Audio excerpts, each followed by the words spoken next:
ये वह समय था जब भारत कई छोटे छोटे राज्यों में बटा हुआ। कब पराजय अन्याय सही। क्या कोई है जो हमें इस अत्याचार से मुक्त करे? मगध की धरती पर जन्मा एक बालक, मान चंद्रगुप्त क्योंकि एक दिन मैं सच में राजा बेक करूंगा। अब ब्राह्मण थे महान रणनीतिकार चाणक्य। हाँ चाचा वे, और तुम्हारे पास साहस। हम मिलकर इतिहास बदलेंगे। याद रखो चंद्रगुप्त, युद्ध केवल तलवार। अन्याय को गाड़ी। कई वर्षों के बाद 300 ईसा पूर्व में नहीं, लेकिन असली परीक्षा अभी बाकी थी। अंततः सेल्यूकस पराजित हुआ। चंद्रगुप्त के बाद उनके पुत्र बिंदुसार ने जो साम्राज्य से और महसूर करूंगा। महाराज दक्षिण के राज्य भी झुक रहे हैं। फिर आया वह सम्राट जिसका नाम कमर होगा, अशोक का कोई नहीं। महाराज कलिंग स्वतंत्र है। महाराज युद्ध जीत लिया गया है। जीने से तलवार भी अपराध। अशोक ने बौद्ध धर्म अपनाया, स्तंभ और शिलालेख बनवाए। मेरी प्रजा था, उनकी खुशी ही मेरा धर्म है।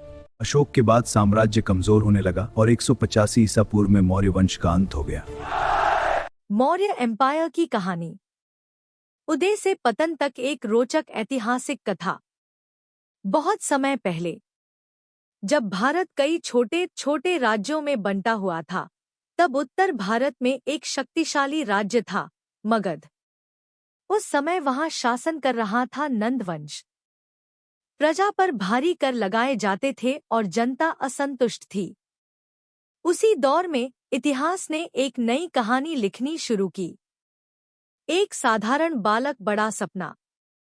मगध की धरती पर एक बालक जन्मा, चंद्रगुप्त मौर्य।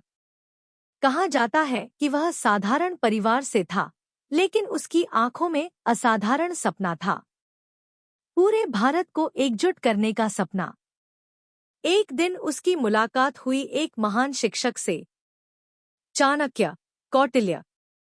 चाणक्य केवल शिक्षक ही नहीं, बल्कि एक कुशल राजनीतिज्ञ और रणनीतिकार थे। उन्होंने चंद्रगुप्त में एक सम्राट की छवि देखी, सत्ता की जंग। चाणक्य ने चंद्रगुप्त को युद्ध, राजनीति और कूटनीति की शिक्षा दी। धीरे धीरे उन्होंने सेना तैयार की और नंद वंश के विरुद्ध युद्ध छेड़ दिया।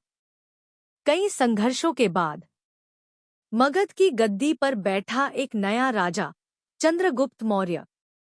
यही था मौर्य वंश की शुरुआत, लगभग 322 ईसा पूर्व। विशाल साम्राज्य। चंद्रगुप्त ने केवल मगध ही नहीं, बल्कि उत्तर भारत के बड़े हिस्से पर अपना अधिकार स्थापित कर लिया। उन्होंने यूनानी शासक सेल्यूकस I निकेटर को भी हराया और अपनी शक्ति का लोहा मनवाया। राजधानी बनी पटलिपुत्र, आज का पटना। मौर्य साम्राज्य उस समय का सबसे विशाल भारतीय साम्राज्य बन चुका था। बिंदुसार का शासन। चंद्रगुप्त के बाद उनके पुत्र बिंदुसारा ने राज संभाला। उन्होंने साम्राज्य को और मजबूत किया और दक्षिण भारत तक विस्तार किया।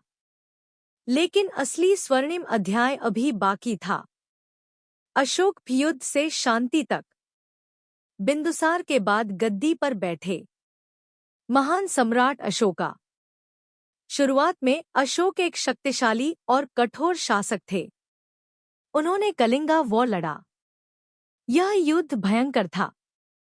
हजारों लोग मारे गए। लाशों से भरी जमीन और रोती हुई प्रजा देखकर अशोक का हृदय बदल गया।